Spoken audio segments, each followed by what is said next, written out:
Yeah, we're now live on YouTube, Chair. Okay, thank you very much. Welcome to the Schools Forum, and we've got quite a few things to go through today. I've got apologies from Siobhan Hearn and from James, who couldn't make it today. And I'd like to as well, there's a couple of changes to the forum membership. Ron Whittaker has resigned from the forum as a Mainstream Academy representative. We have Sharon Pinson, who has joined us, and like to welcome Sharon to the meeting and to the forum. And I'd like to introduce Neil Goddard, who's the officer who's now the head of SEND, who'll be joining the forum as Anne-Marie steps up to cover for Kathy Hadley as Director of Children's Services. So Neil, would you like to say hi? Thank you, Paul. Good afternoon, everybody. As introduced, my name is Neil Goddard.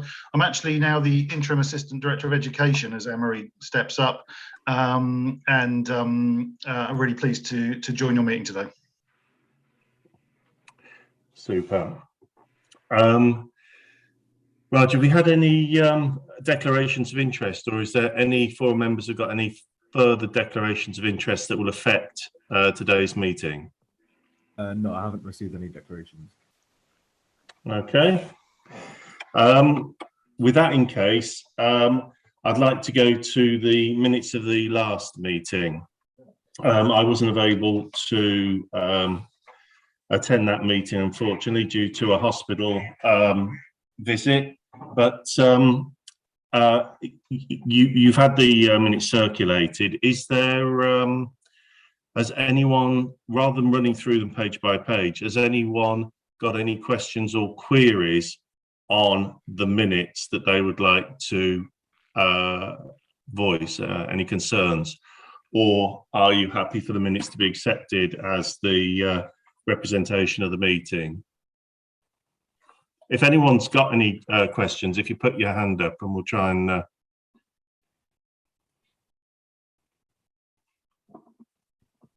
no, I can't see any questions with that. So we're happy to accept the minutes as the record of the meeting. Fantastic. Then we'll approve the minutes. Right. That should bring us on, I think, Raj, to item 3, the high needs budget. Neil, would you like to talk us through the paper? Yep, happy to. Thank you very much. I've circulated a paper in relation to high needs budget, and I think this follows on from a conversation at your previous forum meeting where members were very keen to take an oversight of high needs, given the pressures that are in this particular area of work and that are being seen through the budget process and how we make funding available to schools to meet high needs block funding. So the paper you've got before you, and I hope you've had a chance to look through, it sets out the background to the pressures in the high needs block element of the dedicated schools grant, and talks about the changes to legislation which commenced in 2014, I think it was, but the impact of that is still being felt as the changes are implemented and roll through the school system, and that has created pressure nationally on the high needs block. And many local authorities are finding that they're unable to contain the expenditure that they have to meet because it is absolutely a needs-led budget they're unable to contain that expenditure within the available resources. And there's been an ongoing dialogue between local authorities and the government about how funding can be increased or better targeted to meet the needs of the children as they come through the system and are identified as requiring an EHCP or other support. So that's one element that's causing pressure within the system. Another area is around demographic change. And that's obviously different across different areas of the country. And I think it's fair to say locally, we can see pressure coming through into secondary now, and that creates a bigger amount of pressure on the high needs budget. There are more EHCPs are generated at secondary, more exclusions sadly come through at the secondary age, and that creates more pressure on the budget as well. So there are those underlying demographic pressures caused either by birth rate or inward or outward migration, those sorts of things that are going on that we need to be aware of and cause pressure on the system. And then finally, of course, there is the ongoing march of medical science and how we're able to support children and families with additional needs, and those needs increase, and we need to support that and reflect that in what we're able to offer them, to offer the best education that we can. Now, clearly, the purpose of the high needs budget is to try and ensure children are given the best possible education within a mainstream setting, because we know that's where the best outcomes for children come in the main, and that specialist provision is available as and where that's necessary. But we know locally that we have sufficiency issues around specialist provision. Our special schools are running at a very high level of capacity, many actually over capacity, as tribunals are requiring them to take over their PAN and have additional spaces in as well. And then obviously with the units and the independent non-maintained special schools as well, equally having pressure on their numbers. So there's lots of work going on at a local authority level with schools, and there's more that needs to be done. We need to come together to look at how we address those sufficiency issues, how we ensure there is sufficient place, and that is targeted at the right pupils, and that the right pupils are in those specialist placements, and mainstream is able to, is confident to, is supported to, is funded to hold on to children with needs that are suitable for that mainstream placement. So the paper talks about the outturn, the projected outturn for this year on the high needs block element of the budget, and that starts off with an understanding that we bring forward an overspend from previous years under Northamptonshire Council, of course. But as we move into Northants, we have an over £2 million overspend already as we start the year within the high needs block element of the budget.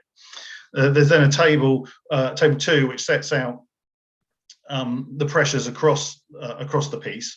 And shows that overspend is expected to increase. Now, that increase at the moment is showing as being quite small, but I think there's more work that needs to be done on this, particularly as I'll come on to, the high needs funding has not been being allocated because we paused the work of the panel in doing so. And so any further work that we do to allocate funds will increase that overspend, which will then be rolled into next year and have to form part of our management plan of the DSG as a whole and the high needs block in particular. But you can see where the pressures are. We're having to use high cost out of county or independent non-maintained special school placements because our special schools are full, and that's causing expenditure, and there is ongoing growth in the number of EHCPs across the system.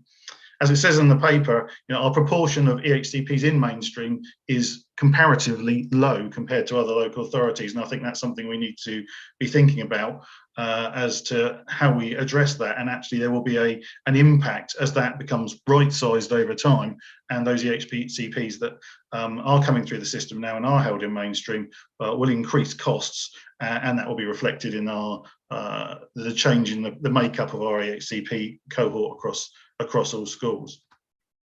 Clearly, we'll continue to monitor that and come back to future meetings with an update on the expected outturn for the high needs budget. But it's fair to say there's going to be an overspend. There's going to be a pressure that we carry forward, and we're going to have to manage that. And the DFE will be expecting us to manage that through a management plan that we're required to develop with them as to how we're going to bring the budget back into balance over a period of time. Looking to future years, there's some information about the allocation. That only came in very late, and I know Yoki will talk about this somewhat later in terms of a finance paper, but it's there for information to show that additional resources are being put into high needs block by the government. You can see the increase that we get year on year, and we need to ensure that we're targeting that as effectively as possible. Overall, the purpose of the paper really is to say that we need to take a step back at this stage, or propose that we take a step back at this stage and look at how we're using the high needs block funding as a whole, and how we should be doing that in the future, and to propose to you that we have a task and finish group of the schools forum that can meet and look at this specifically, to have a short-term piece of work that looks at how the high needs block funding is used, looks at how needs are changing and how we can best meet them, and how we can use that funding. So, for example, at the moment, there are a number of elements to high needs block. We have the EHCP funding top-ups, which I think we all understand, but we also have funding that comes through the high needs panel, which, as I say, has been paused. That's non-statutory. That's a decision about locally how we manage high needs, and we need to think about what the future of that is going into the future. We also have a number of SLAs with schools that are quite historic now, and they probably need reviewing and thinking about how we look into the future. And then we also need to think about how we use high needs funding to stimulate inclusion in schools, support schools who want to take on running of units, or to have satellites from special schools and those sorts of things, and how we move forward with that as a whole. So I'm looking for a coherent and comprehensive look at how we manage the high needs block budget.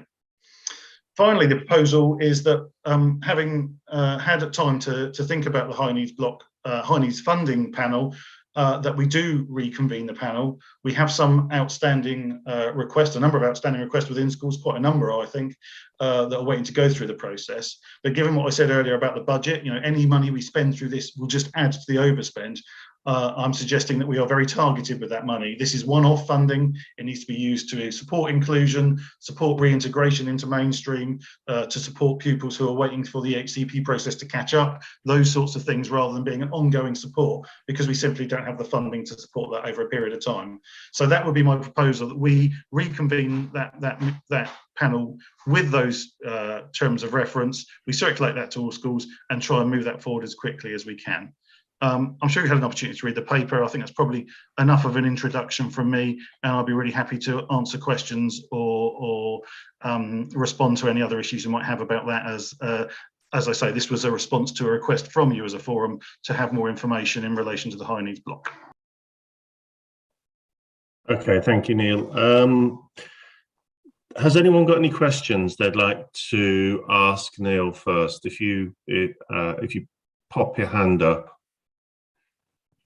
If I could ask for any questions. I can't see any at the moment. Raj, there you go. Rob, would you like to?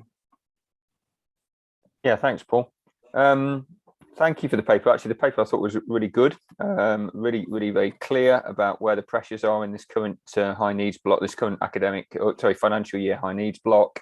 It does appear that sort of the 2.4 million, and it may change, as you said, Neil, but of the 2.4 million projected overspend on this, 86% of it comes from high needs out of county top-ups, which I think is one of the first bullet points you make underneath the table. And I think you explained part of that reason today, but whether you can just give us a bit more detail on that, it would be useful, and whether other forum members would find it useful.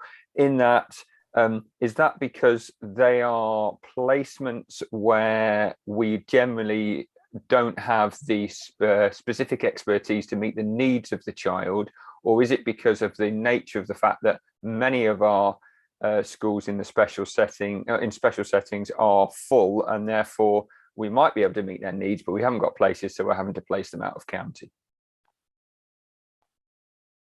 Right, thank you, Rob. Thank you for the question.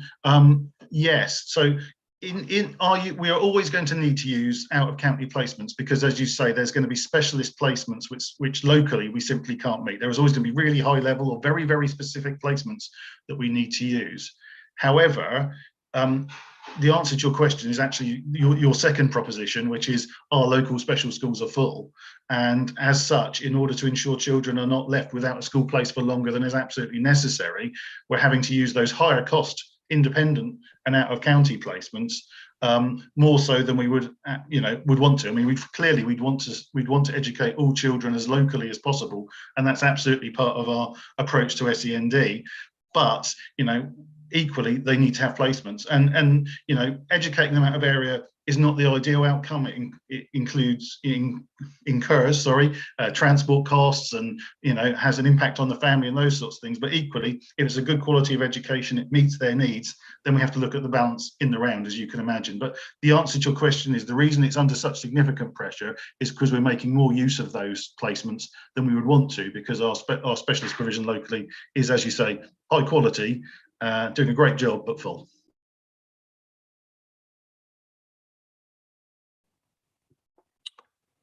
Rob, are you happy with that?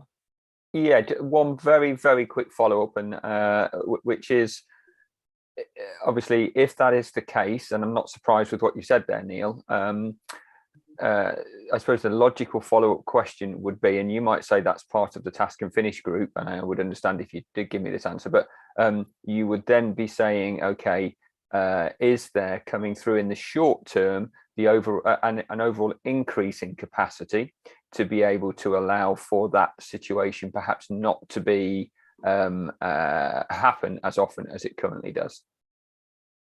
Yes, there is a very clear piece of work that needs to be undertaken about sufficiency of placements, and that covers all specialist placements, like I say, whether that's resourced units, special schools, or any satellites, all those sorts of things that we can use, and we do need to look at that. Clearly, creating new provision takes time, and we need to understand how we can use that. We do need to do that, but the influence that's going to have is going to take some time to come into effect. And so we need to understand how we're going to navigate the interim, whilst at the same time planning the future additional provision. I think the task and finish group, to answer your question, will have a view on sufficiency, but I think you could spend all of your time doing sufficiency. That's a really big issue, and so I was really keen. The task and finish group is focused on how we use the funding, and we may have another group or a different route through looking at the sufficiency issues, because we need to work with schools, the whole community of schools, to say how can we create additional places and how can we use those as effectively as possible, because that's a really big piece of work of itself that links to things like sufficiency of mainstream places and those sorts of things, and how we make best use of the assets that we have available to us. So, like I say, I'm not wanting to burden the task and finish group with the impossible task of everything, but there will be links between the two. You're absolutely right, and sufficiency is a big issue for us. Thank you. Okay, thank you. Joe, you've got a question. Yes, question, comment. In the sense that with the high needs panel being paused and a re-discussion of its remit, one of the things is that the water behind the dam is building up, and so the number of children who aren't being funded in the way that they might used to have been, so on the way to perhaps not having to need an EHCP because there was some additional funding, means that those children are now sitting there and schools are thinking, well, the only way we are going to get any money is to look at whether these children can be put forward for an EHCP. So it sort of seems that I understand why you might have done that. I just don't know whether that's going to help us in the long term in terms of the number of children now sitting within the system, not being funded, schools not having enough money that they feel they don't have within the rest of the system, and needs piling up.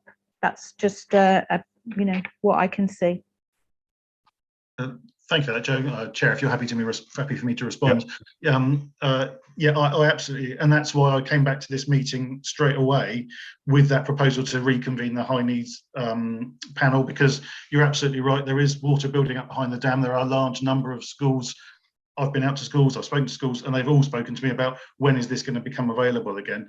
Like I say, given that and every penny we spend through that route now is overspend, I want to be as targeted and effective as I can with that resource. But equally, I understand that this is not something we can fix in a short period of time. So we need to support schools over a period of time.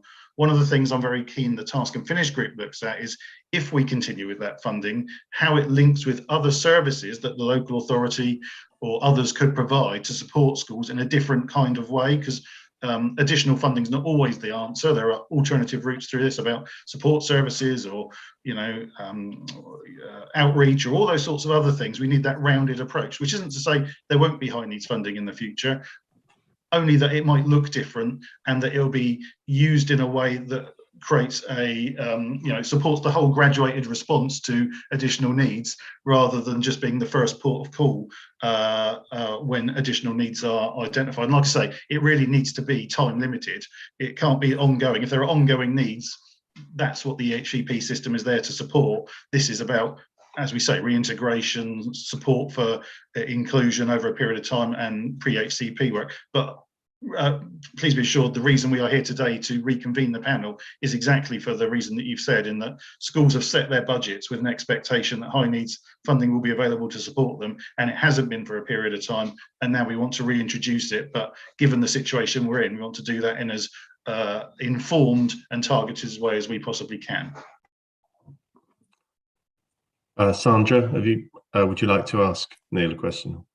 Yeah, just to press a little bit further with regards to timescales, could we have an indication of kind of what period of time we're talking about for this task group to get going, get the work on, so that, this is a conversation I've been a member for a few years now, I think, a couple of years, 3 years, but year on year, the conversation is exactly the same. And I know that the last head of special needs was, starting a task force, etc. So just to, just be interested more than anything to know what timescales we're talking about with a view to kind of making decisions going forward. So this is a high profile piece of work. Now we're under scrutiny from the DFE. We have to support schools. Schools have to be able to set their budgets in a way that they understand how the support that's going to come to them. Equally, some of the things I think we might end up proposing are longer term fixes. If we're going to develop services that support schools or support outreach between schools and those sorts of things, it's not something that you can have, within the period of 3 months or 6 months. There is a phased approach. So I think from September this year, I'd be looking to start phasing in proposals that come out of the Task and Finish group. I'd want the Task and Finish group to meet rapidly after this meeting to discuss what its remit could be and how it can operate most effectively, and then start bringing forward proposals for September, because I'm only suggesting that the high needs panel reconvene until the end of this term. We need proposals. Now, the proposal might be that we carry on in September, or that we do something different, but we do need to start making changes, and they need to be seen in order to be part of that rounded plan. And as we draw together, an SEN strategy and all those other things that support, that help us support, there needs to be a timescale for that. So I accept entirely what you're saying. This is an ongoing issue that local authorities have all struggled with for a long time. But I am very clear that we as a group, as a schools forum, and as a local authority and a group community of schools, need to be able to move forward confidently in something we believe in that's actually going to make a difference. So I guess my answer is the Task and Finish group needs to do its work before the end of this term, to start its work before the end of this, not complete it obviously, and start looking at those high urgency things like, what's the interim position for high needs funding, what are we going to do about the SLAs that are in place and those sorts of things, and then develop what might be entirely separate projects that say we need to do a really deep dive on ASD. We know that ASD and everything related to ASD is a really big issue for us, because we've got a huge amount of demand for that. And there might be a separate piece of work to be done, but I do think we need to be fairly quick. And like I say, and if today the forum feel that that's a helpful way forward, I'd be looking to convene the Task and Finish group very shortly. And I should say, I'll take this opportunity to say that we do have a new head of SEND who started yesterday, a lady called Nicola Jones, and she'll be very heavily involved in that. And so you will see her name very much linked with that as well. So between us, we are looking to move forward. But I do entirely understand the point you're making, that it can feel like we go around this loop regularly, and we really do need to break the cycle and actually try and make a difference and put in place arrangements that are suitable for the future. Right, thanks, Neil. And can I add on that one, Neil? I think it will be useful for the next meeting if you've established some terms of reference for that group, if you can share those with Forum, and if if you had an opportunity to be able to identify some of the earlier priorities with a bit of a timeline around that. I appreciate the next meeting's not that far away, but if we could have a paper that kind of had those terms of reference and some outline of where we're hoping to get to, I think that would be very useful and encouraging for forum members who, as Sandra said, we've been discussing this for years now, and it seems to not make any progress, and we don't seem to be doing a fat lot different than we were a couple of years ago. So a degree of urgency around there would be appreciated. Very happy to take that forward. Happy to put those, if this proposal is agreed today, happy to put that on the agenda for the next meeting and come forward with that. Yeah. Okay. Has anyone else got any other comments or questions for Neil on this agenda item?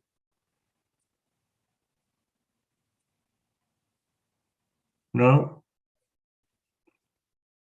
Okay, Roger. We've got a vote on this one, have we? No, this one's just to be noted. Okay. So if everyone's happy, we'll move on to agenda item 4. Neil, have you got? Sorry, Chair. I just whilst you're not voting, I'm taking what has been said today as acceptance that the proposals that we've taken forward are agreeable with the forum, and we'll go ahead on that basis. Is that okay? Yes. Yeah. Yeah. Okay. So, Thank you very much. Sorry for that. That's all right. Agenda item 4 then. Now, this one I think Yoki will be leading on, but I just wanted to set a bit of a context to this, hopefully that will help forum members. When we had a discussion about it the other day, the basis of the paper that's before you is coming back with the request from forum at the last meeting, covering a couple of areas, including high needs.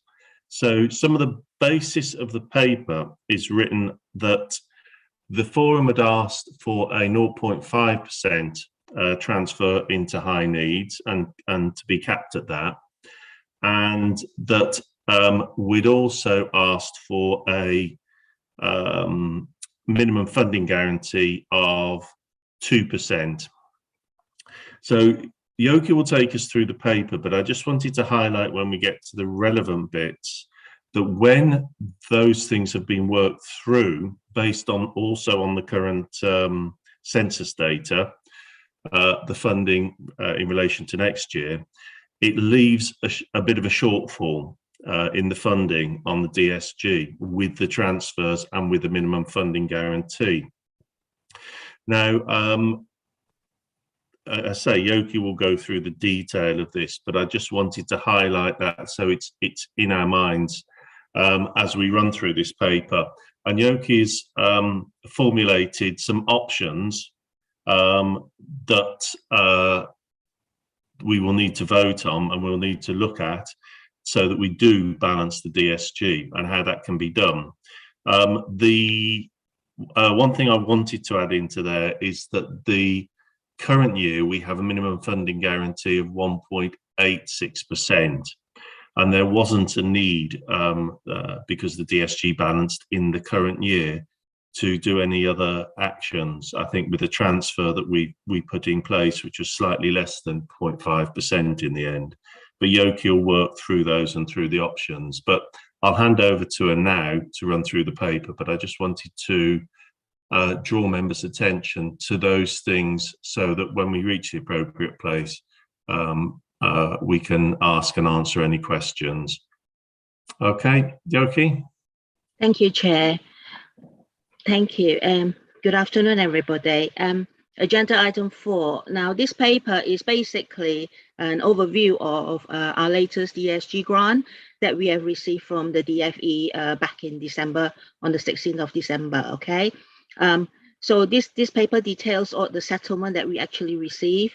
On page 1, you will see that our DSG for 22-23 have actually increased, okay? It's increased by 14 million. Now, the reason for this increase, I will explain a bit further down, but obviously you can see that there's been an increase of a change of 10 million in schools block, a decrease of 340k in central school services block, an increase of high needs block of 4.6 million, and obviously a slight decrease in earliest block of 327k. Now, as we go through the paper, what I want to explain to you is some of these are obviously based. Our settlement is based on October 21 census. Okay, so schools block and central school services block is based on October 21 census. High needs block 2 is based on October 21 census, as well as historic factors. But earliest block is based on the past, it is an indicative budget, and earliest block is based on the past 2 January census. So at the moment, this is indicative. Earliest block will change as we progress through the financial year. It will finally settle once we have the January 23 census, which is in a year's time, and which we will not know until July 2023. So in addition to our normal DSG, what the Department of Education has given us this year as a one-off is an additional high needs funding of 1.889 million. So this is a help, like Neil said, to our high needs block. However, we shouldn't just take this for granted because we have a lot of work to do on high needs. We inherited a deficit of £2.2 million. We need to obviously actively work towards, taking mitigating actions to, ensure that, we do not progress, because what happens is the factors that cause the overspend in the old county council, we have inherited, and unless we take mitigating actions to change it, it will basically escalate and compound over the years. And what may be a small deficit to start off with, in 3 to 5 years time, it will be enormous deficit, and we do not wish to get there. In addition to our DSG, what the government have also said, promised they will give schools is what they call the school supplementary grant. This is a grant called, it is for the health and social care levy. It is to do with national insurance contributions. I think the extra cost that schools incurred. There is further guidance will be released in spring 22. This is what the government said. So for schools block DSG, our schools block DSG obviously have increased. Now, the reason why it has increased is because, obviously we received some funding, based on our national, our indicative national funding formula back in July. However, what then happened was that national funding formula was based on October 20 census, which was the previous autumn, not last autumn. So obviously with the new census, the figures have changed. So what happens is for the current year, our primary unit of funding for primary schools is 4,526. Okay, it's a slight increase, obviously, from the 21-22 DSG allocation of £120 per pupil per unit. And then obviously for secondary schools, it's an increase of £163.80. Now, what I've also seen is, through my analysis, is that based on, the comparison of the October 21-22 DSG allocation is based on October 20 census, 22-23 DSG allocation is based on October 21 census. Now, what this means is, we have actually only increased by 2 pupils in the primary school sector, but an increase of 479.5 pupils in the secondary school sector.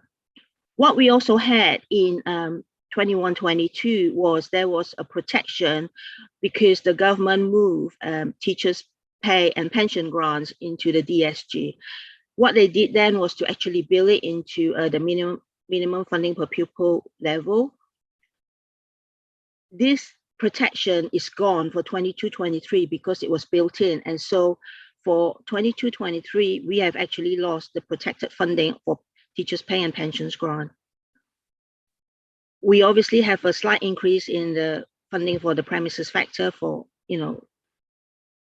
and also for our growth funding. So ultimately, we have an increase of, obviously, before, protected funding for teachers' pay and pension grant, there's a slight increase of 17 million increase on our schools block. Okay. And then obviously going forward for 22-23, what the DFE is proposing to do is they will actually deduct the NNDR from the LA's DSG. So what it means is the schools no longer have to pay the NNDR. The DFE will actually pay on behalf of all schools. And the 196 million is obviously the recruitment of, for the academies in our local authority. So basically, like Paul said, Schools Forum last December agreed that we will transfer 0.5% from schools block to high needs block. We can do this with approval of Schools Forum, but obviously we do not need the approval of the Secretary of State. If we were to transfer anything above 0.5%, we will need the approval of Secretary of State. We can also, from the schools block, set aside, the schools block, the schools growth fund, as well as a falling pupil fund. At the moment, we do not have a falling pupil fund, but it may be something Schools Forum may wish to consider in future if we have an increased numbers in falling pupils in the local authority. Basically, schools block is used to finance all the individual school budgets for all schools in the authority. We can also decide to use part of the schools block funding to include in our funding formula to fund split sites. And in the December forum, Schools Forum have actually agreed to that effect. Central School Services block, again, Central School Services block is split into, it is worked out based on per pupil unit funding. So depending on our pupil count, for that October census, it will be multiplied with the per pupil CSSB unit of funding, and hence we will get our ongoing duties allocation. As for our historic commitments element, what happens there is that the DFE have an ongoing 20% year-on-year reduction. So as a consequence of that decision, this year we've lost, 450K. Or for 22-23, we lose 450K. This paper came to Schools Forum last December, obviously, for approval, and the Schools Forum agreed it. However, the reason why I brought it back here is because I have had to realign some of the numbers because based on the change in pupil numbers, and basically the slight increase, what I've done is I've left all the numbers more or less as how it was, but the difference is I've included it in the statutory and regulatory duties. What we have to do is obviously vote again in order for me to then set my budget, for 22-23 based to this effect. Otherwise, everything else remain as how we have agreed with Schools Forum. High needs block, Neil has obviously gone into detail about high needs block just now. This is obviously, for your information, how high needs block is worked out based on obviously, the funding floor and gains calculation for both years, and obviously any import and export adjustments that will happen will be amended in year. At the moment, obviously, there's no change because the DFE haven't done that piece of work yet. It will happen later on in the year. They have also, like I said, agreed to give us an additional 1.89 million of additional high needs funding as part of our DSG settlement. This was a last minute vote on by the government in addition, to our DSG settlement. The detailed proposals obviously were set up by Neil earlier. Early years block DSG, again, this is an indicative budget. In fact, for both 21-22, the existing financial year, and 22-23, next financial year, both years are still at the indicative budget stage. And this is because we have, the DFE have yet to finalize what the January census, which is currently being undertaken for early years children. And obviously we will not know that until July 2023. 22 for 21-22, and obviously the 22-23 indicative funding will change. As you can see here, there are different elements that make up early years block DSG. You know, it consists of 3 and 4 year olds, universal entitlement, as well as 3 and 4 year olds additional entitlement. It also talks about we also get a 2-year-old entitlement. There is also an element of earliest pupil premium there for children who are eligible. There is also an element for disability access and maintain nursery schools funding. And as you can see, our maintain nursery schools is worked out based on participation of the part-time equivalents at that particular nursery school. That's how this is being derived. We will obviously discuss further about early years block when we have our next schools forum meeting in February. Now, in addition to this, like I said earlier, the DFE also promised that schools will receive an additional 7 million, okay, for school supplementary grant, which they will give us further details on later on this term. They basically said that it's for the health and social care levy for primary and secondary school provision. This is in respect of both health and social care levy as well as other cost pressures that the school may incur. The FEF also announced what the new rates for 22-23 are for pupil premium, which is all stated here. And any other grants that the FE said that they will inform us as we progress through the financial year. So what I'm coming to Schools Forum now is that I'm asking Schools Forum to know the DSG settlement for 22-23, and also to ask Schools Forum to approve the minor amendment to propose DSG CSSP expenditure as agreed in the December 21 Schools Forum to align the budgets, you know, to the 22-23 budget settlement. Thank you. Any questions? Okay, thank you, Yoki. Has anyone got any questions at this stage? Because I know agenda item 5 really rolls onto the back of this, and it might be worth considering that agenda item and then having a bit more of a discussion around both of these items, because they're both related. Would colleagues be happy to do that? And then carry any votes from there? Paul, if I can just come in, please. It's Angela. Sure. Absolutely, yeah. In terms of the early years funding and the hourly rate for supplementary funding for maintained nursery schools, it was never actually worked out on an hourly rate per pupil. It was a one-off payment that was agreed in 2012-13, and we received a lump sum based on those figures. The number that funding has never increased or decreased until more recently, and the maintained nursery supplementary funding is a separate pot to an early years pot. And I think there's a lot more work to be done on it. And certainly we will be going back as nursery schools to the DFE and to central government, because the early years pot came in and the maintained nursery school supplementary funding was additional funding that came into the local authority, one to maintain all 9 nursery schools with that supplement that we had received for our statutory duties, and the other was for the funding that Camrose and Pengreen received in light of being integrated centres prior to becoming maintained nursery schools.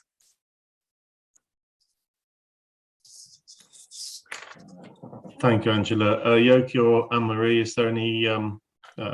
Yeah, can I comment on that? Yeah. So what I've actually shared with you is the settlement we received, the indicative settlement we have received from the DFE. It is not how we allocate to providers. This is purely the funding we receive from the DFE as a whole. Now, the bit that states about the maintained nursery schools, it shows us how the DFE worked out the allocation by the DFE to Northamptonshire Council, how you know, the maintained nursery school supplement is derived there. Okay, so Yoki, can I just be clear that heading and that line comes direct from the DFE? Or what you've just seen there, yes, the entire chunk of information that is from the DFE. Yes, that's the funding to Northamptonshire Council. That is not about how we allocate to providers. How we allocate to providers will come to Schools Forum in the February forum. As it stands, that is just the funding the council receives from the DFE. Thank you, Yoki. Chair, if I could come in just to confirm that is the situation. Thank you, Yoki, for clarifying that. Just knowing some of the challenge that has been raised recently, could I just respectfully ask colleagues that we don't reference any settings in the West through the North Schools Forum, because I know Angela particularly has been quite disappointed. I think it's fair to say, Angela, isn't it, that your setting was referenced in a West School Forum. So I know it's difficult because colleagues have referenced North and West when we were previously county, but if I could respectfully request, Chair, that we don't reference settings that are in West Northants, because they're not here to comment or to answer, and it's not appropriate for us to discuss. Yes, I'd agree with that. Yeah, absolutely.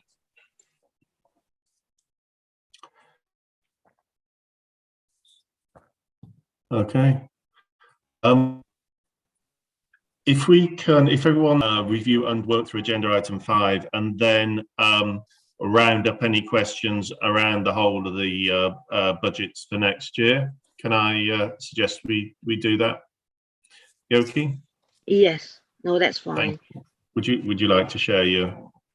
Yeah, I'll share my screen again. Okay. So as we progress on to agenda item 5, so this paper basically talks about what Schools Forum decided at the last meeting. So at the last meeting, Schools Forum agreed to transfer 0.5% from schools block to high needs block. It also agreed to set aside 700k from schools block for explicit growth fund to fund schools growing schools. It agreed to adopt the split site funding policy. It also agreed to set a minimum funding guarantee of 2%, and obviously to cap and scale as required to balance the schools block DSJ.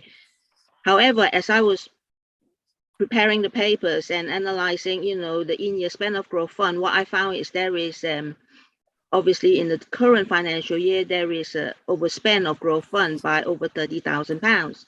So I am coming back to Schools Forum now, to ask for increase in growth fund back to 750k, obviously partly to mitigate, the overspend in 21-22, because we have allocated everything in 21-22 out, and we need to find, any overspends and underspends, within DSG, within the schools block in DSG. So the first part of call will be on next year's DSG. So I'm asking Schools Forum to obviously to increase the growth fund a little bit to £750,000, and obviously have a slight surplus in the event of any contingency occurring.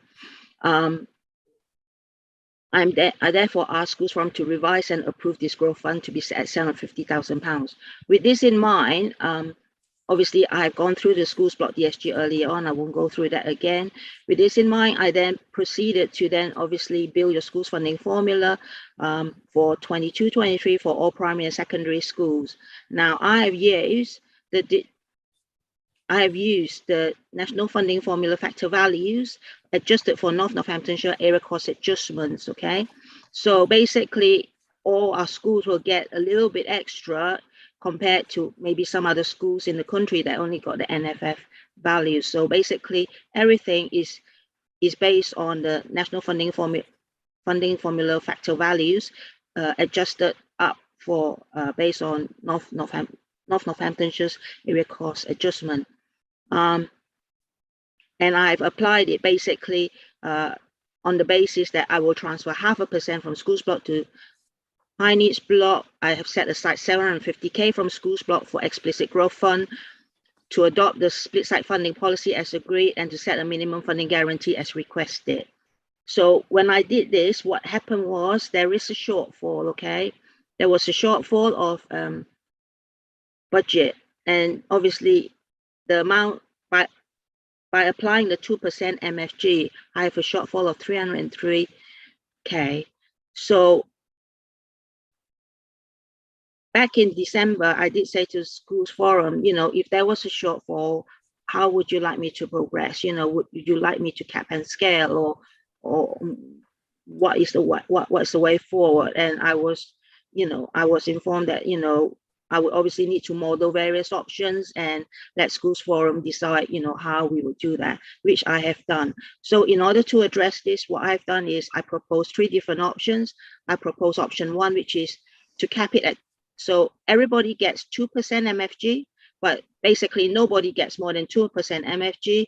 And in order to meet the shortfall, I will then take a little bit back of anyone who receives more than a 2% MFG back by 10.95%. I'll scale it back.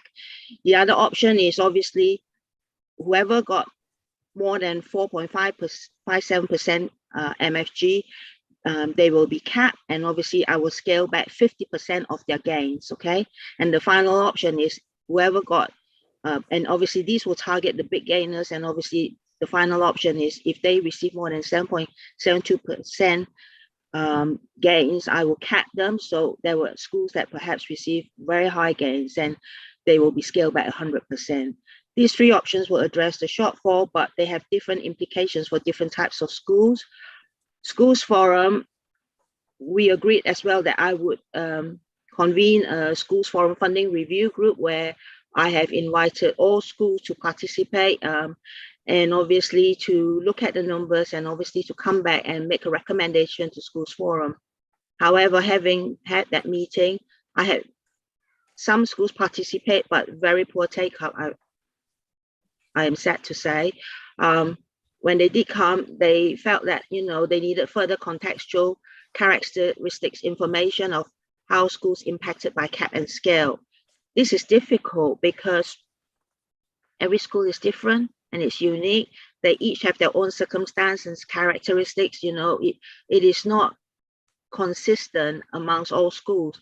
However, one of the things you need to bear in mind is with the change in funding formula, with the implementation of, you know, the funding national funding formula values, okay, what the DFE have is, if I can stop sharing for a moment and share with you a different screen.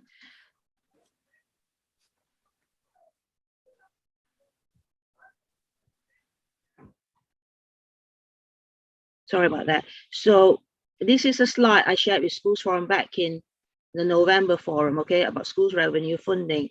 Now, obviously, what has changed, okay, is that on the NFF factor values, you know, the sparsity values have increased by 10%. You know, these are the changes made by the DFE, but the big change is this, where school sparsity distances are now based on road distances instead of straight line distances, and the sparsity distance taper has been introduced. You know, these in effect have had a knock-on effect on our schools in Northamptonshire. We have schools that perhaps never received any funding in 21-22 for sparsity, but will now receive a funding, you know, a funding value for sparsity because of this change in, you know, decision by the DFE. And also the free school meal 6 have also changed, because obviously with the October, we are now using the October school census instead of the preceding January census. So as a result, you know, and obviously with, you know, the situation we're in with COVID, you know, our data set have changed, so the characteristics have changed from October 2020. So that again has had an implication on how, you know, when I actually run the schools funding formula, because it's based on the new data set, new characteristics, and obviously the key stage, foundation stage profile as well, that has also been, you know, been used for the 2020 test. So these are all the other different changes that obviously we need to bear in mind when we actually talk about the you know, when we consider the options that we have. Let me just share the other screen again, sorry. Okay. Sorry about that. Okay, so this was the slide deck that I shared with Schools Forum, obviously in your pack. But this is the slide that I actually shared with the schools, you know, with the Schools Forum Funding Review Group. So this is the Schools Block DSG that we have had. So the reason for the shortfall, so what's happened there is that, you know, we actually had 17 primary schools that did not even meet the basic requirement of the 2% MFG. So as a result, what happens is if they did not get the, you know, if they're by running the schools funding formula and they did not make the minimum of 2%, what we will then have to do is to obviously make an adjustment to the MFG to those schools. And we had to do that for 19 schools. So you can just imagine, you know, that's why we actually have that shortfall of that 303K, okay? So for these 19 schools, when I compare the three different options, what you will see is because they are error, because the purpose there is to make sure that they at least get 2%, whichever cap we adopt, it will not affect them at all, okay? Because they've already had their increase to bring up to 2%. So these are the three options I mentioned, and this is the graph that we shared with the Schools Forum Funding Review Group. You can see that obviously this is, if we adopt option 1, you know, it affects everybody, but or most schools, but obviously a little bit. And this is the middle option 2, the one in orange, and the one in gray is option 3, where, you know, the impact is really drastic. And obviously this will show you what the impact, impact of the cap and scale on per pupil funding, and you can see how it changes. I then obviously went into the different option. With option 1, you know, the number of schools that are affected. So if I cap the schools at 2% and scale it back by 10.95%, you know, it will affect 86 schools. And these are the numbers of schools that will obviously, how much they will, you know, how much gain they will each school will lose, okay? Each of the 86 schools will lose on there. And then if you go on to option 2, that's again, it affects slightly less schools, and obviously the amount of gain, you know, they will lose and how much it will scale back. These are how, you know, if you look, you know, 10 schools will lose less than 1% of their gain, you know, and 10% will, and one school will lose more than 10%. But if you look at option 3, which is more drastic, you know, 14 schools will lose in totality if we adopt option 3, but one school will actually lose 17% or more of their budget. Now, obviously, for the LA, you know, this means that, you know, in the first instance, why did the school gain so much? There's a reason why they gain it. You know, maybe they have an increase in pupil numbers, or it may be because they, you know, they have an increase in their, you know, perhaps other factors like deprivation, that sort of thing. So this is obviously the more severe option. You can see obviously if I modeled it based on the impact. If a school gain a little bit, so a little bit above 2%, what the impact is, and obviously it will obviously impact them under option 1 because we will take a little bit back from more schools. But as you can see, option 2 and 3 won't really impact them if they were a small gainer. But if they were, you know, mid gainer type of schools, you know, from the MFG, then obviously option 3 will still affect them, and option 3 will not affect them, but option 1 and 2 will. But as you can see, if I did option, for a school that gained a lot, you know, obviously option 3 will hit them hard. But obviously if we went for option 1, it wouldn't hit them as hard. I've also shared with you, obviously Schools Forum, you know, the list of schools, the pupil numbers, and obviously the 3 different options for the outcomes for the 3 different options, so that Schools Forum can say, you know, which option you wish to decide, really. So over to you, Chair and Forum, because obviously going forward, it is up to you. What I'm asking Schools Forum, obviously, is to note the outcome of the Schools Funding Review Group. I also need you to consider one of the options and agree on it for me to take it forward so that I can submit my schools funding formula to the DFE tomorrow. Tomorrow is the deadline for me to submit my APT. You will need to obviously agree that. The other thing I will also need Schools Forum to agree is the next paper, which is agenda item 6, which is the delegation of school effectiveness, because I need that to go, the decision you make, I need that to go into my school's APT as well, because without it, I cannot complete my APT. Now, what I need to obviously remind Schools Forum is, the schools funding formula actually belongs to the local authority. Ultimately, the decision is the local authority, but what the local authority would like to do is obviously consider Schools Forum and seek, your steer in how you wish the schools funding formula, which funding formula to adopt. A non-decision, if you do not reach a decision today, we will then, as a LA, make a decision, for the LA itself of which formula to adopt. Over to you. Thank you, Chair. Thank you, Oki. There's a lot of information in that. We'll cover agenda item 6 when we get to it, but this is this agenda item 5 is one that we will need to vote on.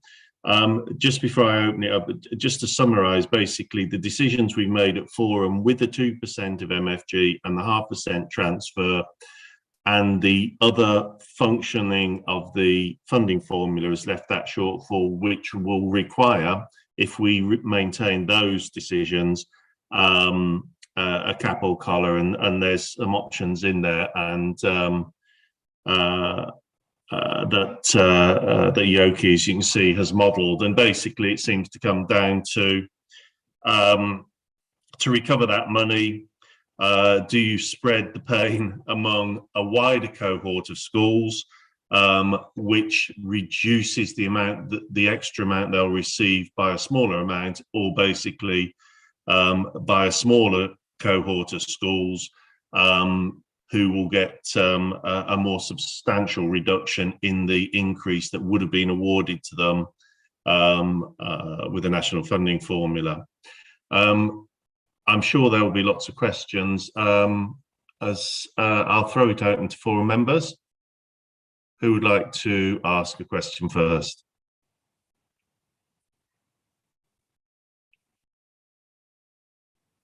Rob? I feel like I lead this every time, but there we go. Yeah, I would like to ask a couple of questions. One is, I thank you both, Yoki, for the paper and also your explanation, because I think that was really clear, and Paul, the way you just summarised it there. Just a question actually about the schools that would lose some of their gains. I think that's what you're saying, Yoki. So, for example, option 3, which is a 7.72% cap and 100% scale. I think what you're saying there is that 14 schools would lose some of their gains, and it would be large losses in gains. Yes, they will lose 100% of those gains. So yes, so just thank you. So just, and I'll let you finish in a second. Just so I'm clear, what we're talking about here is additional gains that a small number of schools would have, but they would lose those gains because and you've got more schools losing gains if the cap is lower. Yeah. Okay. So the schools that are losing the gains, the interesting thing is, and then maybe yourself, Yoki, and other officers have got a view on this. The schools that are losing the gains, are they schools that have lost the gains in the past under this arrangement as well? I don't know, because obviously I do not have the history of Northamptonshire Council, and last year there wasn't any capping. I've certainly looked at it in the past, and it does appear as though that there are similar or the same schools on a year-by-year basis that are losing their gains that they would have under under a system that didn't have sort of this adjustment. And not all the same schools all the time, but there are schools that are the same schools that seem to lose out on that year in, year out, with their caps, with the cap being placed on the amount that they would have as an uplift. And it worries me a little bit, that, because we have schools that are full of pupils there for whom they, year on year, they're the schools that are not receiving what they would receive, and year on year they're the schools that lose the gains in caps, and that does worry me a little bit. I agree with you, Rob, because obviously, you know, like I said earlier on in my presentation, those schools in the first instance, they receive their funding, you know, based on the characteristics of their school. So it could be they have increase in pupil numbers, or it could be because they have high deprivation or high, you know, prior attainment, or, you know, there's a reason for it, you know. So for us to actually cap the big gainers under option 3, in my personal opinion, I think, you know, it will hurt them a lot. Whereas if we share the pain with more schools, but only a little bit, you're only talking 10% of their gains, you know, so whatever they gain. So if anything, they gain above 2%, okay, they will have obviously quite a lot. And if they only lost 10% of that gain, not all of it, you know, they still keep 90% of it, they won't lose a lot, but it's shared about amongst all schools. To me, that seems a fairer option and closer to the funding formula in order to meet the shortfall. Whereas if you were to keep, you know, if you were to gain, you know, cap the big gainers, then that's not, in my opinion anyway, I think that it will hurt them a lot. Yeah, and in the end, if we ever do move to a hard national funding formula, then this will come out in a wash. But we've always been worried about cliff edge falls as well, of not being close to the national funding formula, and then you get to the national funding formula, and then you have some schools that are really on the cliff edge of that. But yeah, I mean, my personal views, I don't support option 3. And I'm still on the fence about option 1 or 2, but I'll wait to see what the forum members say. Thanks, Rob. Who else would like to speak or have comments, colleagues? Sharon? I'm out of practice. I have to remember to unmute myself. Sorry. I mean, I was an observer on forum many years ago, so I also remember what Rob's talking about, and the caps do seem to disproportionately affect certain types of school. I think the last time I looked at it, it was large primaries that were being hit hardest. And have any of the schools ever challenged when there has been a sliding scale and cap? Because to me, it's inherently unfair. So if we have to set a cap, then that cap should apply equally across the board. And I've never really been able to get my head around the fact that we can make this decision that will disproportionately affect some against others. I mean, the whole purpose of a national funding formula is to make sure that everyone is funded according to their characteristics and need, and that's applied fairly. In my opinion. And I just wondered whether the local authority had ever been subject to challenge from any of the schools that were disproportionately affected, and whether that would likely arise again. Like I said, I'm not able to obviously answer that question for you because I have not been here before. In the current year, which is our first year of the, you know, our schools funding formula as Northamptonshire Council, there's not a cap or gain on it, but obviously I cannot tell you what happened in Northamptonshire County Council because I wasn't here. Yeah, because I mean, part of my concern is that if someone did challenge and the fairness of this was called into question, and actually a local authority were required to pay back the scaling, then, you know, if we make the wrong decision and we apply the wrong option, then we could still end up forking out in the long run anyway, and be experiencing the budget deficit that you're trying to offset. Neil, would you you got your hand up? Would you like to comment on this discussion? Yeah, if that's okay. Yoki, so I don't mean to step in, and then you might well want to follow up, but the process by which we're doing this is the DFE process for balancing the budget in this way. So in terms of challenge, there can be concerns raised, but I'm not sure that's the same as a challenge in as much as we would be forced to do something different, because we are doing this within the rules, and that's why it looks as it looks. It's always worth saying at this point as well, I think, that some of this comes about because we're capping the other direction. We are not letting schools lose or gain less than 2%. We're capping the losses as well as capping the gains within this. So there is a certain balance, and obviously what that does is slow your progression towards the national funding formula over time, but you are heading in that direction. So those are the only two things I was going to say. One is, we are working this, the work Yoki's done is within the set of rules and within the very specific spreadsheets the DFE share, and so this is how we are required to do it, to take your view, and as Yoki says, the local authority then to take a decision which would reflect what the schools forum have got to say, but equally to say, we have this long conversation about capping gains, but we should understand that the losses, if you like, or the less gains are also capped through the minimum funding guarantee as well. So there's a balance at either end of the scale, and that's all I wanted to add, Chair. I hope that's helpful. Yeah, that fair point, because the last time I was part of this, we were setting minus MFG percentages. So, it has been a while.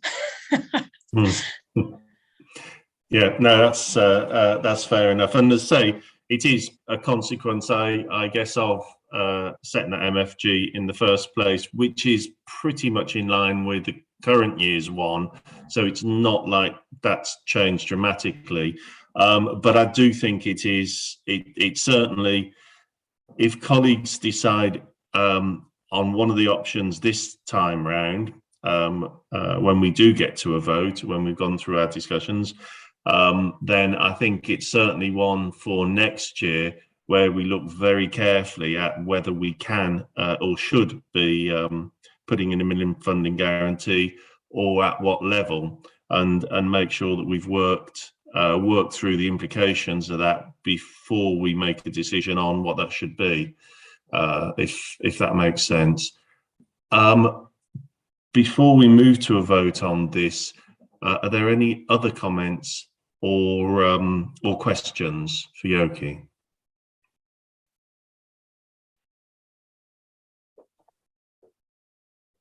Yoki, there was one question. Well, it was a more comment in relation to what you were talking about during the paper with the kind of focus group where these were discussed. Joe asked if trusts were invited to that focus group that you mentioned earlier on. I beg your pardon, the trust? Yeah, the Academy Trust, that were they invited to, yes, to the group? They were. In fact, the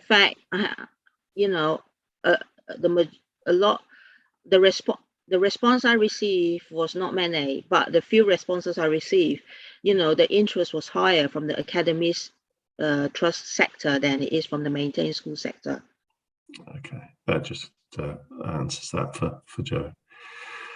Is there any other comments? Oh, Sandra? Yeah, hi there. Something I've raised. It was actually last week at the group meeting that we had with Yoki. Yeah. I completely support what Rob has said in terms of year-on-year gains not necessarily, coming to fruition to those schools who really would benefit from that, and recognise completely the other side with the potential significant losses with option 3.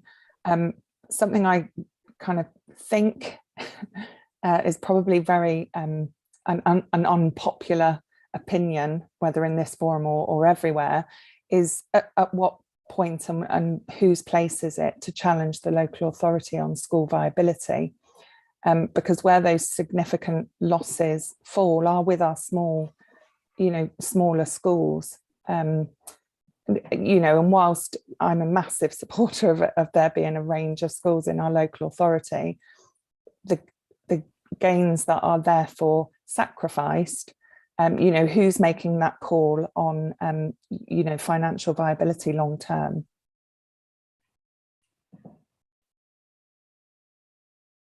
Neil, would you? Thank you, Chair. Yeah, I think I responded to this at the other meeting as well, Sandra. So you'll know what I'm going to say, which is, governors and academy trust leads have a responsibility to ensure schools are an ongoing concern. That's one of their main responsibilities. Up there with safeguarding and those other things that are really the highest priorities.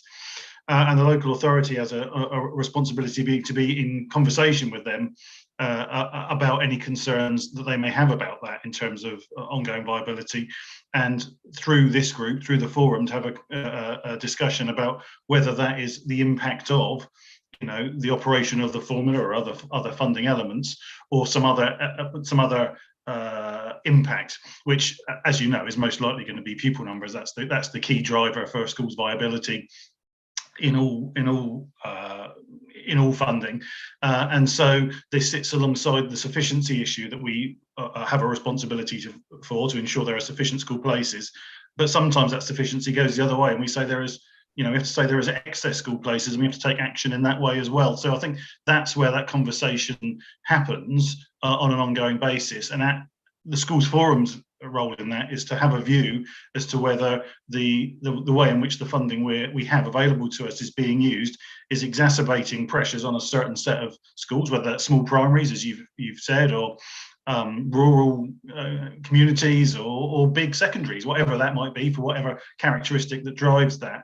So that conversation needs to happen. But like I say, it's in a number of parts: one around sufficiency, one around the operation of the funding, and the interaction between the local authority and governors and academy trusts about schools and them being a viable and ongoing concern. So that's where that conversation needs to happen. But I do think you're right to raise it, because perhaps it's a conversation that doesn't become apparent very often, when actually probably more conversations are going on than it might at first be apparent. And obviously we want to support all our schools, but equally we need to have a sustainable and resilient schooling structure, education structure, and that doesn't mean supporting schools which are financially unviable over the medium to longer term. So it's an ongoing conversation, would be my answer. Okay, thank you. Thanks very much, Neil. Has anyone else got any other questions before we move to a vote on this, or any other options that they think should have been explored? No? Okay. Raj, if you can help me with this one then. So we've got a vote on the options that were put before us, essentially option 1, 2 and 3. And I think probably the best way to do this, if Raj,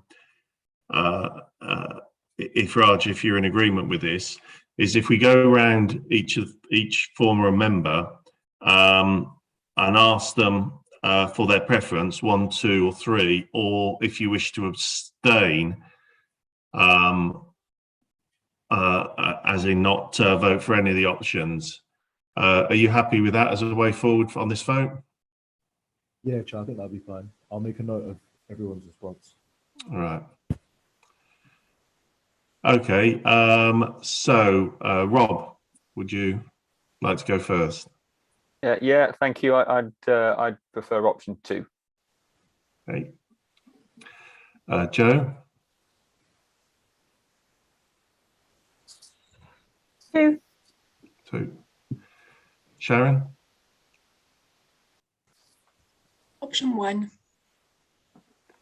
Nikki? 2, please. Okay. Sandra? 2. Angela? I'll abstain. Okay. Scott? I'm not actually a member, Paul. I'm just okay. Yeah. Observer. Okay. Who have I missed? Pat? Yeah, we also have Peter French in attendance as a substitute for Peter Cantley. Okay. You can vote on his behalf. Peter? Yeah, I'll go for 2. Okay.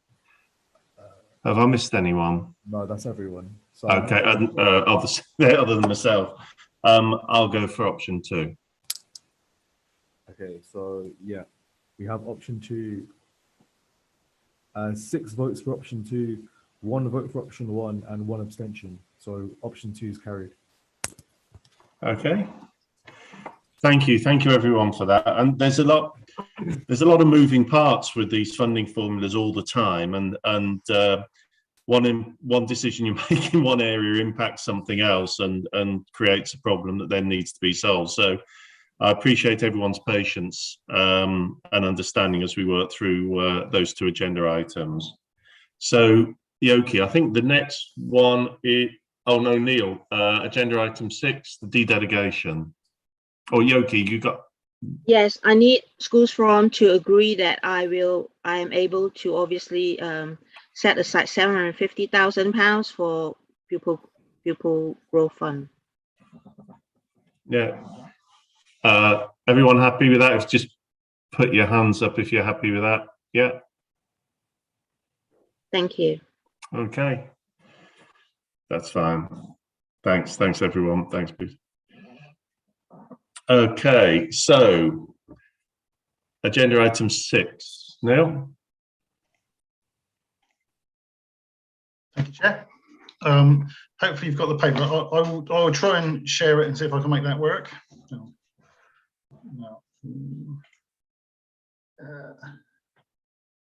Here we are. Can you see that? Yes. Okay, thank you very much.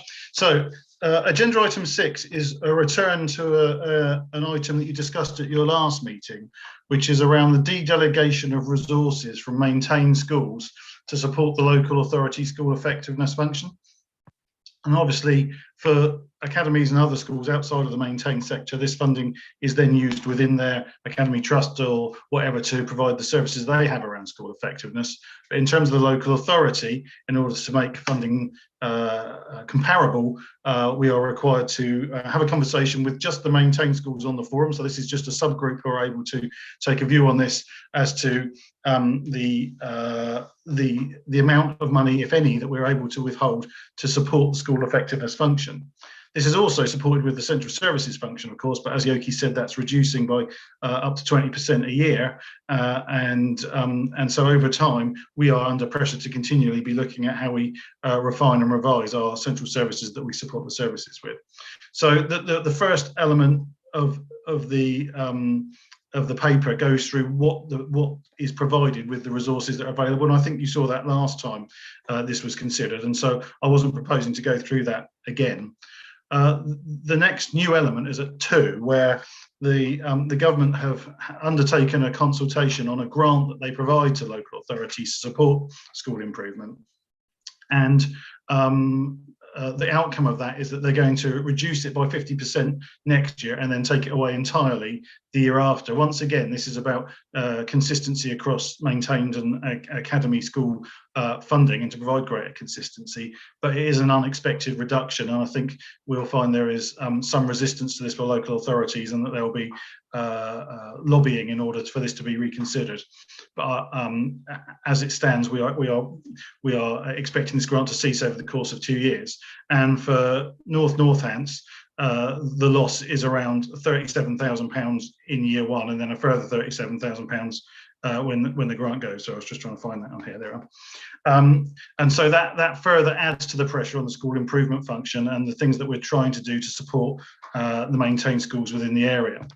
At the last meeting, we came forward with a proposal to withhold £15 a pupil from maintained schools to support this function, and Forum chose not to support that, and so we obviously went away to think about how we could refine that and come back with an alternative proposal. Now, that's obviously been impacted by the loss of the grant as well, and the impact of the loss of the grant equates to about £4.62, I think, per pupil in terms of lost income for the local authority.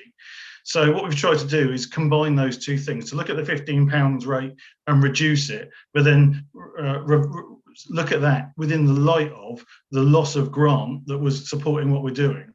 Now, there will have to be a longer term conversation about what it is that the local authority provides to maintain schools in relation to school improvement.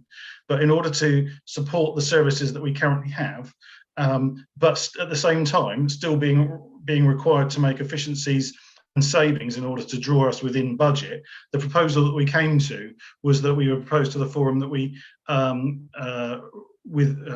de-delegate £12 per pupil rather than the 15 that we spoke about previously.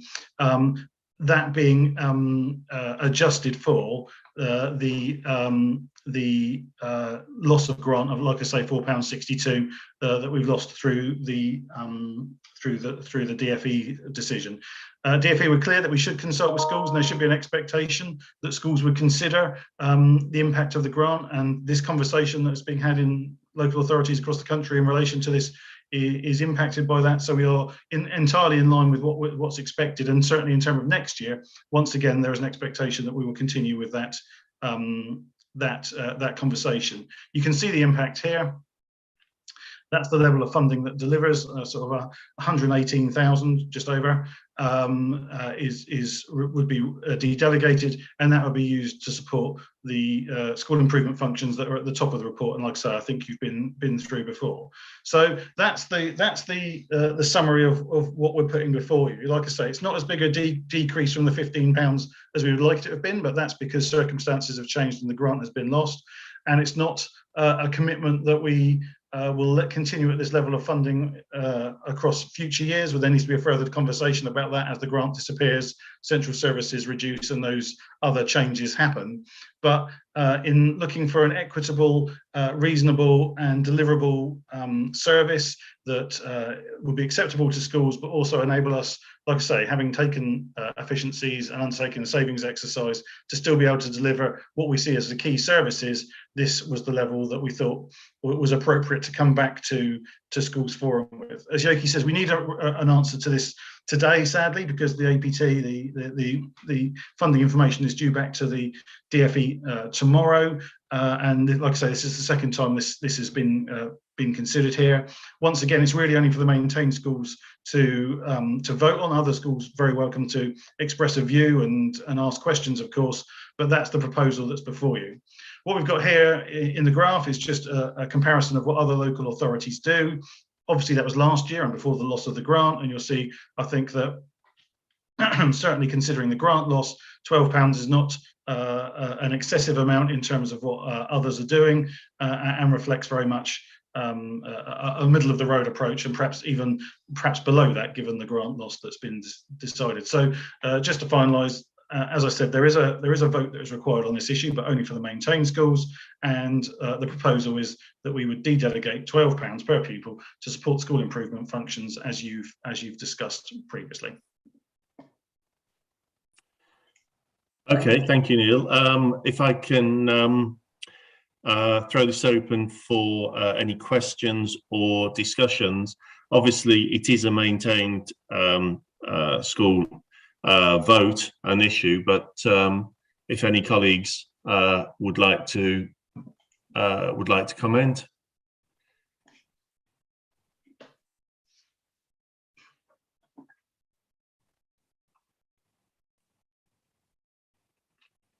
No?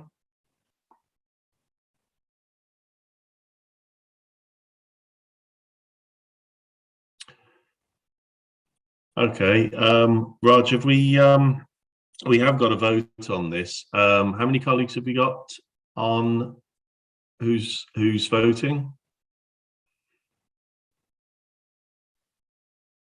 Oh, I think you're on mute, so that's it.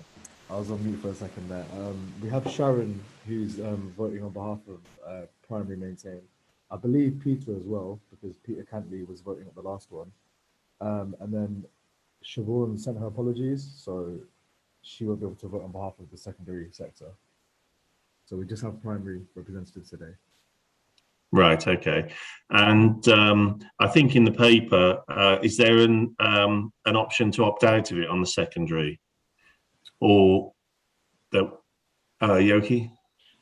Secondary in the current year did not participate in it. So obviously in 21-22, you know, the delegation of school effectiveness only applies to maintain primary schools. Right. Okay. So we've got two colleagues I guess the vote is on whether to accept the proposal for a £12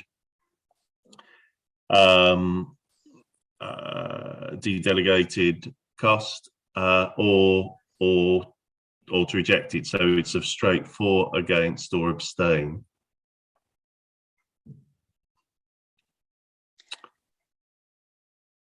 I couldn't quite hear Raj. I believe I heard my name mentioned. Was there anyone else who was supposed to be voting on this? Peter, I think. Yeah, I think me as well. After you, Peter. Thank you.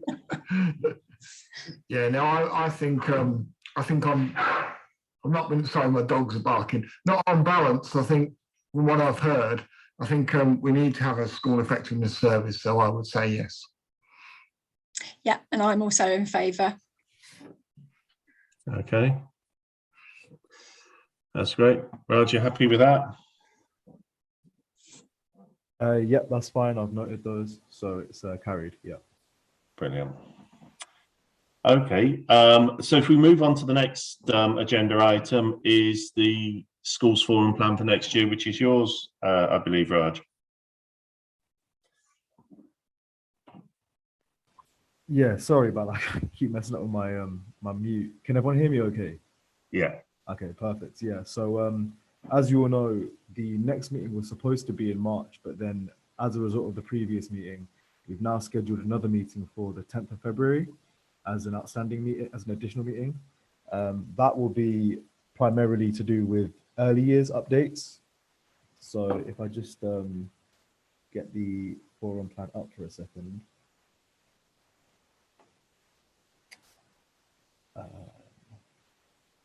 Yeah. Let me just share my screen. Yeah, so we're going to have items on the central expenditure of early years and the funding formula. So in the meeting currently we have Tony Challoner. Tony, I don't know if you want to come in here to maybe explain a bit more about what's coming, but that's what I have on the full plan.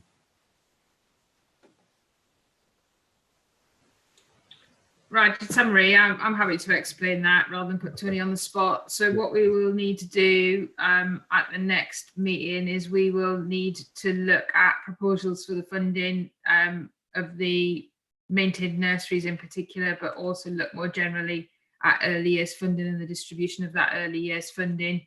That meeting will then be followed by a consultation in the same way that we consulted with colleagues across the primary and secondary sector during December, and then the subsequent meeting, so the March meeting, we will then need to take a vote. And again, that is in line with DFE timescales in terms of making decisions around the maintained nursery and the early years funding. Perfect. So yeah, that's what we have scheduled for the next meeting, obviously. On the 10th of February, and that's about it from me. Okay, have any colleagues got any questions on the forward plan, or happy with it? Could we, is it possible, Raj, to have a look at the forward plan over the next, well, certainly through to the end of the current year, but the current academic year, but if we could look at what the, rather than just the next meeting, so colleagues can see what's coming up more longer term.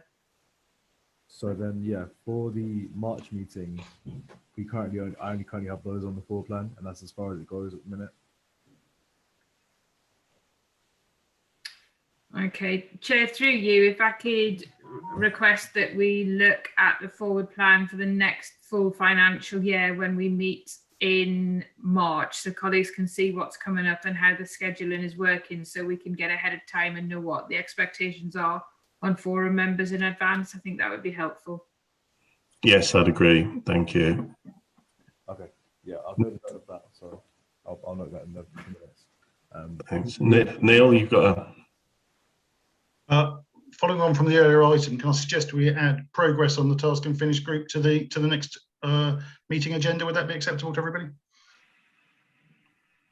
Yes, yes, it would. Yeah. Yeah. Sorry, Neil. Would that be for the February meeting or the March meeting? if colleagues are happy with this, I'd like to go for February and get things moving as quickly as we can. And it would only be a brief item on, there obviously won't be a report on the outcomes of the task and finish group, but I would like colleagues to be reassured that we were progressing given the full starts that might have happened in the past. So I'm really keen that we come back in February and give just a brief update if that's acceptable to everybody. Yeah, sure. Yeah, that'd be perfect. Thanks. Okay, if colleagues are happy with the forward planning and at the next meetings or the March meeting to have that further look forward as well, which I think is very helpful. I think that brings us to agenda item 8, urgent business, any other business. Has anyone got any other business?